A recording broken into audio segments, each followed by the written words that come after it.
कि हमारे साथ में प्रोफेशनल भी हैं, स्टूडेंट भी हैं। तो हम लोग ज़्यादातर ये सोचते हैं कि पहले स्टडी को कर लिया जाए, देन उसके बाद में करियर के बारे में सोचते रहेंगे। तो क्या सबसे अच्छा जो मौका होता है वो स्टूडेंट लाइफ में ही हमारे करियर की चॉइस के लिए होता है, या फिर हमें अपना ग्रेजुएशन कंप्लीट कर लेना चाहिए, उसके बाद सोचना चाहिए कुछ? तो ये आपकी नज़र में कैसा आपको लगता है कि स्कूल लाइफ में होना चाहिए कैरियर, या फिर स्कूल कॉलेज लाइफ में होना चाहिए?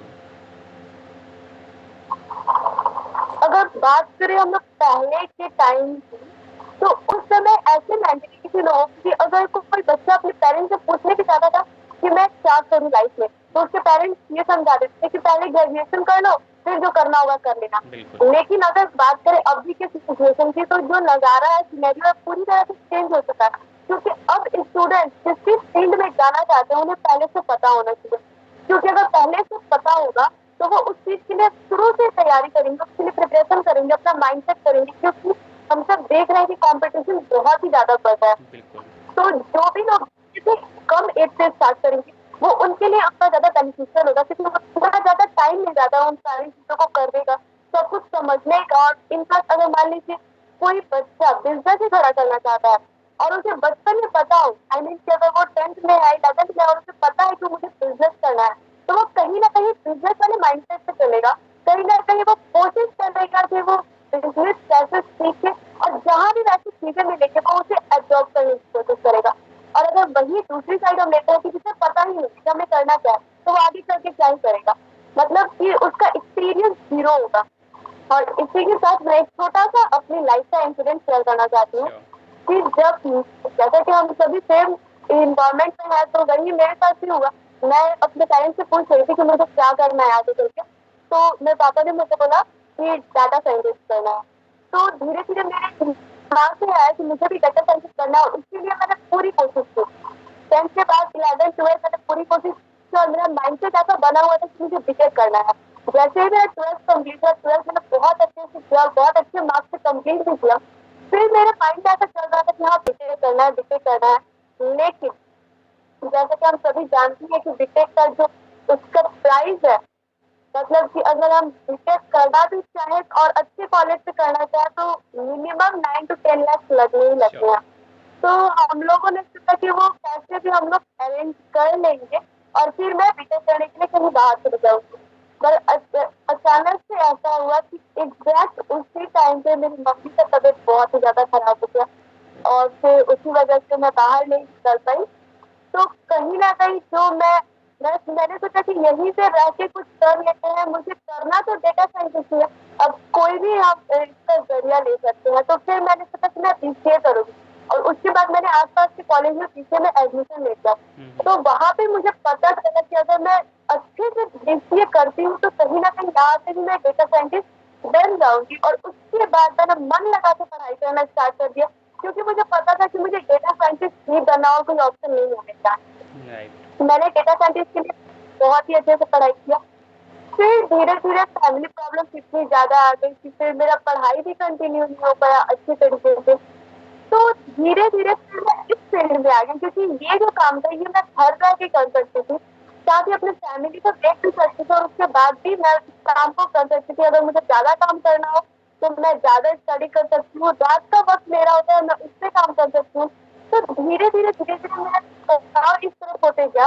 और इसलिए कहा जाता है कि अगर पहले से मेरा माइंडसेट बना हुआ होता कि हाँ मुझे मोटिवेशनल स्पीकिंग करना है, मुझे राइटिंग करना है, तो मैं पहले तो उन सारी चीजों के बारे में सीखती। लेकिन अब जाके मुझे इस टाइम पे मुझे काम भी करना था, साथ ही मुझे सीखना भी है, तो ये मेरे लिए थोड़ा ज्यादा हार्ड वर्क हो जाता है।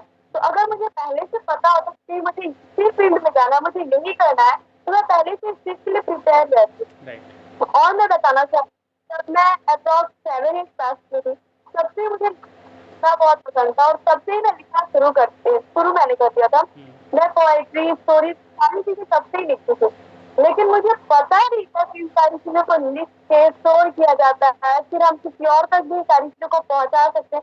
मैं लिखती थी, लिखती हूँ, सारी चीजों को फेंक देती थी। और अब जाके मुझे अफसोस होता है, काश मैंने वो सब कुछ रखा होता, तो अब मुझे वो हेल्प करता है। इसीलिए मेरा जहाँ तक मानना है कि हमें जो भी करना है लाइफ, उसके लिए हमारा माइंड पहले से प्रिपेयर होना चाहिए, और शुरू से हमें पता पता होना चाहिए कि हमें क्या करना है, ताकि हम उस तरफ जा सके और ज्यादा से ज्यादा नॉलेज ले सके, और वो चीज आगे हमारे लिए जरूर ही हेल्पफुल होगी, क्योंकि नॉलेज कभी भी बेकार नहीं जाती है। राइट।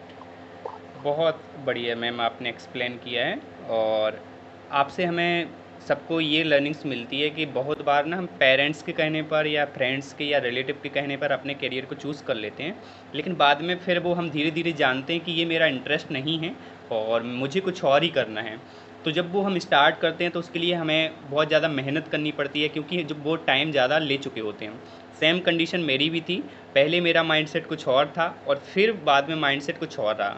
तो ये सबके साथ होता है। तो मैं जहाँ तक मानता हूँ जो भी होता है अच्छे के लिए होता है, ज़्यादा नेगेटिव नहीं सोचना है। हम जितना कर चुके हैं ठीक है, वेल एंड गुड, बट अब हम जो करने वाले हैं उस पर हमारा फोकस होना चाहिए और वो हमारी चॉइस होनी चाहिए। क्योंकि कई बार ऐसा होता है कि हम रिग्रेट करने लगते हैं कि यार मैंने 5 साल 10 साल ख़राब कर दिए, अब मुझे क्या करना चाहिए। तो कई बार हमें जो हमारी जो जर्नी है वो हमें जहाँ ले जाती है हमें चले जाना चाहिए, ज़्यादा सोचना भी नहीं चाहिए। लेकिन सही वक्त आने पर आपको आपका ड्रीम्स, आपको आपका जो गोल है वो मिल जाता है। तो उसमें पॉजिटिविटी यही है कि आपको फिर जो मिल गया है, आपको लग रहा है कि यही मुझे काम करना है, उस पर फोकस करना शुरू कर दीजिए, तो वो आपको जो मंजिल है वो ज़रूर मिल जाएगी। दूसरा क्वेश्चन मेरा मैम आपसे ये है कि जैसे कि जो मैंने टॉपिक बताया था आपको, सीक्रेट ऑफ सक्सेस, तो सबकी नज़र में अलग अलग सक्सेस होती है। तो आपकी नज़र में सक्सेस का क्या मतलब है और उसके लिए कौन कौन सी हैबिट हैं जो एक सक्सेसफुल इंसान में होती हैं, तो प्लीज़ एक्सप्लेन। तो अगर बात करें सक्सेस की, तो आपने ये बात 100% सही बोली कि सबके लिए सक्सेस का मतलब अलग होता है। जी और कल जो मेरा पॉडकास्ट था उसमें भी मैं कहीं ना कहीं यही बता रही थी जी। कि आज हम जिस भी सिचुएशन को फेस कर रहे हैं या फिर जिस भी इन्वायरमेंट में है, हमें लगता है कि हमारा घर छोटा है, हमारे कपड़े अच्छे नहीं है, मेरा पोस्ट अच्छा नहीं है, लेकिन कहीं ना कोई इंसान चाहता होगा कि उसे ये सारी लाइफस्टाइल मिले, राइट। और उसकी चाहत होगी कि सब चीज इसे मिले। और आज जब हमें ये सारी चीजें मिली है तो हमें इसकी कद्र नहीं है।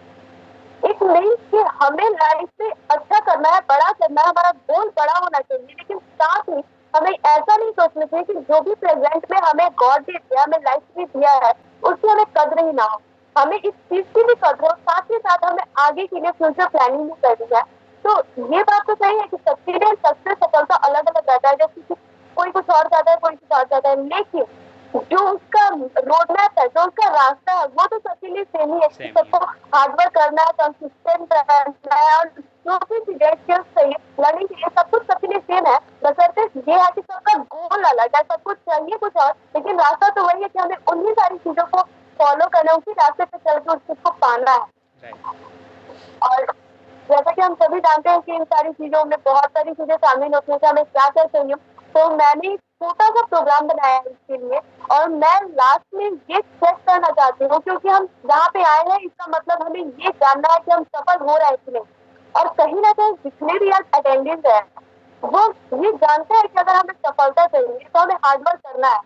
सबको पता है कि सफलता चाहिए तो हार्डवर्क करना है, कंसिस्टेंट रहना है, स्किल चाहिए, जो भी चीजें सबको पता है। तो मैंने एक छोटा सा प्रोग्राम बनाया है जिसमें आप लोग ये चेक कर सकते हैं कि आज आप जो भी काम कर रहे हैं तो आप उसमें कितने नंबर पे हैं। मतलब अगर आप सफलता के लिए कुछ भी काम कर रहे हैं तो आप किस लेवल पे हैं।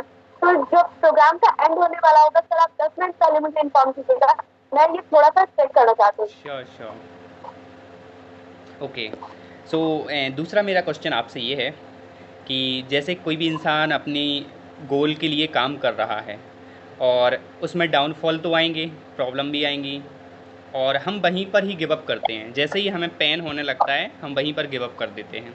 तो हमारा क्या माइंडसेट होना चाहिए, और बोल भी सकते हैं कि हम हमेशा मोटिवेट कैसे रहें, क्योंकि जब डाउनफॉल आते हैं तब सारी नेगेटिविटी हमारे माइंड में आती है और तभी हमें लगता है कि गिव अप कर देना चाहिए, अब मेरी ज़िंदगी में कुछ नहीं बचा है और मैं ये नहीं कर पाऊँगा। क्योंकि सबसे ज़्यादा परीक्षाएं तभी होती हैं ना जब मंजिल पास में होती है। तो वो कैसा माइंडसेट होना चाहिए। और ऐसा होता है कि उस टाइम पे हमें ना तो कुछ करने का मन करता है और कोई भी मोटिवेशन काम नहीं करती कोई है, भी काम नहीं करता। चाहे सामने ना भी समझाने पर हमारे दिमाग में कुछ ज्यादा नहीं है, क्योंकि पहले तो जो हमारा माइंड है वो ऑक्यूपाइड है कि अब मेरे से ये काम होने वाला नहीं है, मुझे अब गिव अप करना है इस टाइम पे। राइट। लेकिन अगर हम अगर मान लीजिए स्पिरिचुअल एग्जाम्पल लेते हैं, जितने भी बड़े बड़े धाम है, फॉर एग्जाम्पल वैष्णो देवी हो, केदारनाथ हो, अगर हम देखें तो उनका जो रास्ता है वो बड़ी बहुत ही ज्यादा ऊंचाइयों पर है। मतलब कि जब और हमारे घर के बगल में जो मंदिर है एकदम पास है, इससे हमें ये सीखना है कि अगर हमें बड़ी सफलता चाहिए तो उसका जो रास्ता होगा वो कठिन ही होगा, बहुत कठिन। वो सरल नहीं हो सकता। अगर आपको 4 धाम की यात्रा करनी है तो आपको मेहनत करना होगा, पाँव में छाले पड़ेंगे, प्रॉब्लम फेस करनी होगी, तभी आप उस चीज को हासिल कर सकते हैं। नहीं तो अगर आप चाहें तो अपने घर के मंदिर में भगवान तो वहां पे भी है, भगवान जी तो हमारे अंदर भी है, लेकिन लोग इन सारे प्रॉब्लम को फेस करने के बाद वहां तक पहुंचते हैं क्योंकि हमारा माइंडसेट है कि हम भगवान के लिए कुछ भी कर सकते हैं। तो अगर एक बार हम माइंडसेट बना लेके हम अपने लिए कुछ भी कर सकते हैं तो हम कर जाएंगे उस चीज को। क्योंकि अगर इनमें बैठा हुआ और अगर आपको सबकी ये बात हो कि मुझे ये काम करना ही है, चाहे किसी भी परिस्थिति में मैं करूँ, तो आप उस चीज को कर लेंगे। और इसके लिए एक छोटा सा बात है कि खुद पर दया करना हमें बंद करना होगा। कि अगर हम कोई भी काम करना स्टार्ट करते हैं तो हम क्या करते हैं, अगर मान लीजिए हम रात भर काम कर रहे हैं और थोड़ा वर्कलोड ज्यादा हो गया, हमने रात भर काम कर लिया, अगले दिन हम ज्यादा सोएंगे, अगले दिन रात में भी हम ज्यादा सोएंगे कि हमने रात भर काम किया है। लेकिन खुद पे हमें दया करना बंद करना होगा। हमारा माइंडसेट इस तरह का होना चाहिए कि वो मेरा काम था इसलिए मैंने किया, अब आज का काम मुझे कैसे भी पूरा करना है। मैं ये नहीं कह रही कि आप नींद पूरा मत कीजिए, आप नींद पूरा कीजिए 2 घंटे 4 घंटे, हम एक रात जैसे हैं उसके बदले हम 2 रात सोचते हैं, हमारा इस तरह का माइंडसेट हो जाता है। राइट। तो मेरा कहना ये है कि आप खुद पे दया करना बंद कर दीजिए। जब भी आपको ऐसा लगे कि आपका माइंड बोल रहा है कि मुझे आराम चाहिए, आप बोलिए कि आराम मिलेगा, बस पहले काम करना है। मतलब कि अगर आप खुद पे दया करना बंद कर देंगे, थोड़ा सा हमें प्रॉब्लम होता है, हमें थोड़ा सा अगर जुकाम हो गया, फीवर हो गया, तो उससे पहले रेस्ट कर ले। अगर आप उन सिचुएशन में काम करेंगे अपने गोल के लिए, तो वो आपको अलग मजा भी देगा और वो आपकी सफलता के चांसेस को इंक्रीज भी करेगा। और जहां तक बात है डीमोटिवेशन की, तो अगर आप डीमोटिवेट हो रहे हैं तो इसके लिए बस एक छोटा सा काम करना है। क्योंकि इनफैक्ट अगर हम लोग की आज जितनी स्टेज पे है, डिमोटिवेशन बहुत ज्यादा आती है, क्योंकि हम जानते हैं कि अभी हम लोग का भी लर्निंग फेज चल रहा है, स्टार्टिंग टाइम ही चल रहा है, तो डिमोटिवेशन आए दिन आता है। लेकिन बस छोटा सा काम ये करना है, जब भी आप डिमोटिवेशन हो, आप एक बड़ा अनाउंसमेंट कर दीजिए। यस। अगर मान लीजिए अभी कुछ दिन पहले मैंने अपना वीडियो डालना बंद कर दिया क्योंकि मेरे एग्जाम थे, जैसे एग्जाम खत्म हुआ मुझे लगा कि थोड़ा रेस्ट कर लेना चाहिए क्योंकि मेरे एग्जाम खत्म हो गए, थोड़ा सा रेस्ट कर लेती हूँ। और फिर ऐसा लगा कि इसी में पूरे 1 महीने चले गए, मैंने कोई वीडियो नहीं डाला। फिर मैंने सोचा कि अब कुछ तो करना होगा, फिर मैंने बड़ा अनाउंसमेंट किया और फिर मैंने पॉडकास्ट वाला काम स्टार्ट किया कि नहीं, बड़ा अनाउंसमेंट कर दूंगी अगर तो जरूर कुछ ना कुछ काम करना ही पड़ेगा। और जब मैंने अनाउंसमेंट कर दिया, इसलिए पहले मैंने अपनी स्टोरी पे डाला कि कुछ बड़ा आने वाला है। यस। तब तक मेरे दिमाग में ही प्लान था कि मैं बड़ा क्या करूंगी क्या करूंगी, लेकिन मैंने अब अनाउंसमेंट कर दिया है कि कुछ बड़ा होगा, मतलब होगा। अब उसके लिए मुझे सोचना था, जगना था।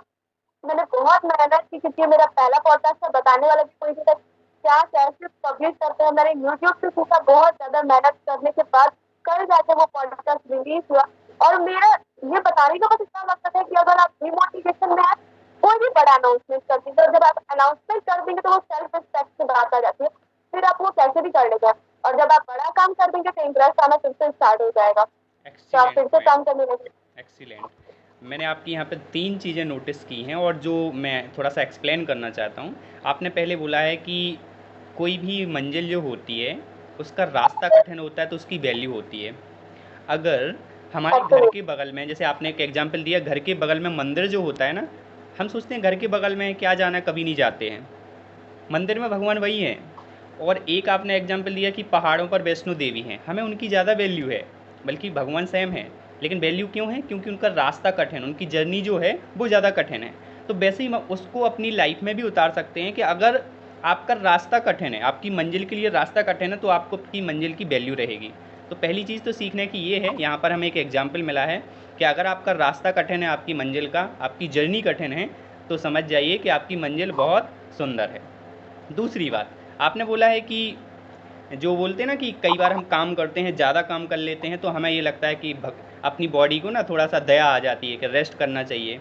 मेरे साथ में पर्सनल एक्सपीरियंस बता रहा हूँ कि अभी मेरे दिन में सेशन चलते हैं, तो दिन में पर्सनल कंसल्टिंग का चलता है, तो आप देख सकते हैं गर्मियों में ना 3-4 बजे बहुत रेस्ट करने का मन करता है और बहुत गर्मी होती है। बट मेरा जो समय है 3 से 4-5 बजे का ही है। तो मुझे ये लगता है कौन उठे, कौन ब्लेज़र पहने, मतलब इतनी गर्मी में अपना प्रोफ़ेशन का जो कपड़े हैं और वो पहनना बड़ा मुश्किल होता है। लेकिन मैं सोचता हूँ कि रेस्ट करूँ कि जाऊँ। कई बार ये मन में आता है कि नहीं, मना कर देते हैं, मत नहीं जाते हैं, क्योंकि जॉब तो है नहीं, मना कर भी सकते हैं, कोई दिक्कत नहीं। लेकिन मैं खुद पर दया नहीं करता हूँ, मैं सोचता हूँ नहीं, जाना है। मैं 3 बजे भी इतनी दोपहर में तैयार होके पहुँच जाता हूँ। तो पहली चीज़ यहाँ पर एक यही सीख है कि हमें खुद पर ज़्यादा दया नहीं दिखानी है, क्योंकि हम जैसे ही खुद पर ज़्यादा अफ़सोस करेंगे, ज़्यादा दया दिखाएँगे, तो हमारी बॉडी ना काम करना बंद कर देगी, रिएक्ट करना बंद कर देगी और हमें अच्छे रिज़ल्ट नहीं मिलेंगे। तीसरी चीज़ जो आपने बोली अनाउंसमेंट, आए दिन आप स्टोरी पे देखते रहते हैं, जब भी मुझे डिमोटिवेशन होता है मैं कुछ ना कुछ ऐसा लिख देता हूँ कमिंग सून। और वो कमिंग सून क्या होता है, उस टाइम हमारे दिमाग में कुछ नहीं होता है, हम सिर्फ कमिंग सून डाल देते हैं, फिर सोचते हैं कि अब मैंने पब्लिकली अनाउंसमेंट कर दिया है, अब ये काम मुझे करना पड़ेगा। तो मैं हर 2 दिन में कुछ ना कुछ कमिंग सून कर देता हूँ। अब वो इसलिए करता हूँ क्योंकि डिमोटिवेशन होता है, लाइफ में डिमोटिवेशन होता है। और आपने बिल्कुल सही बताया और मैं पर्सनल एक्सपीरियंस ही बता रहा हूँ अपना, कि मैं हर महीने में कम से कम 10 अनाउंसमेंट करता ही हूँ। और वो इसलिए करता हूँ ताकि पब्लिक में वो बात पहुँच जाए, फिर बात सेल्फ रिस्पेक्ट पर आ जाए, फिर वो मुझे काम करना ही पड़े। और मुझे ये अच्छे से याद है, मेरा जो पहला सेमिनार हुआ था और वो अच्छे लेवल पे किया था, मैंने एक होटल को बुक किया था। पहले मैंने डेट अनाउंस कर दी थी, होटल बुक कर दिया था, कोई प्लानिंग नहीं थी, कुछ नहीं था, सीधा होटल बुक कर दिया मैंने। अब जब होटल बुक हो गया है तो फिर काम तो करना पड़ेगा, सेमिनार तो करना पड़ेगा। तो आप सभी के लिए भी यही लर्निंग है, मैं तो इससे बिल्कुल इसको अप्लाई करता हूँ अपनी लाइफ में, कि जब भी आपको कुछ डिमोटिवेशन फील हो रहा है ना, खुद के लिए एक प्रॉमिस कर लो कि मुझे ये काम करना है। तो अनाउंसमेंट एक बहुत अच्छी चीज़ है जो आपका डिमोटिवेशन दूर कर देगी। आप बिजी रहेंगे, कुछ काम में आपका फोकस आ जाएगा, तो डिमोटिवेशन आपको होगा ही नहीं। और एक बात और है मैम, कि अगर डिमोटिवेशन हमें क्यों होता है, इसका एक रीज़न है कि या तो हम फ्री रहते हैं, और दूसरा रीज़न ये है कि हम ना बहुत ज़्यादा सोचते हैं कि ये होगा या नहीं होगा, हम अपने कर्म पर बिलीव नहीं करते हैं। पहली चीज़ तो हमें अपने कर्म पर बिलीव करना है, और कई बार ना हमें चीज़ों को एक्सेप्ट करना आना चाहिए। हमारे साथ फेलियर भी होते हैं तो उन्हें एक्सेप्ट करना आना चाहिए। तो एक्सीलेंट पॉइंट है, आई होप सभी को समझ में आए होंगे। अब हम बीच में कनेक्ट करते हैं क्योंकि ऐसा लग रहा है कि सो ना जाएं सब लोग। तो क्वेश्चन तो मोटिवेट रहते हैं लेकिन शाम शाम तक डिमोटिवेट हो जाते हैं। हाँ ठीक है मैम, आंसर कीजिए इनका। जरूर। इसका रीजन ये है ना, जो सर ने अभी बताया, कि कहीं ना कहीं या तो हमें खुद के काम पर भरोसा नहीं है, इसलिए हम डिमोटिवेट होते हैं, और नहीं तो हम बहुत ही ज्यादा फ्री होते हैं। हम फ्री होंगे तो हमें टाइम मिलेगा ज्यादा सोचने का, और हम इतना ज्यादा सोचने लगते हैं एक ही चीज को कि क्या ये होगा नहीं होगा, होगा नहीं होगा, और इस वजह से हम डिमोटिवेट होते हैं। और इसका जो दूसरा बड़ा रीजन है ना, वो ये है, मोबाइल तो आज आजकल हैंडी हो गई है, सबके हाथ में मोबाइल रहेगा, और चाहे आजकल कोई कितना भी बिजी हो, 1 घंटा 2 घंटा मोबाइल देखने के लिए आराम से निकल जाता है, और वो कैसे चला जाता है पता भी नहीं चलता। उस टाइम पे होता ये है कि वो हमारे माइंड पे बहुत ज्यादा इफेक्ट करता है, क्योंकि अगर हमारा कोई ना कोई गोल तो ऑब्वियस बात होगा, तो हम वैसे लोगों को फॉलो कर लेते हैं ना जो उस चीज में बहुत ही ज्यादा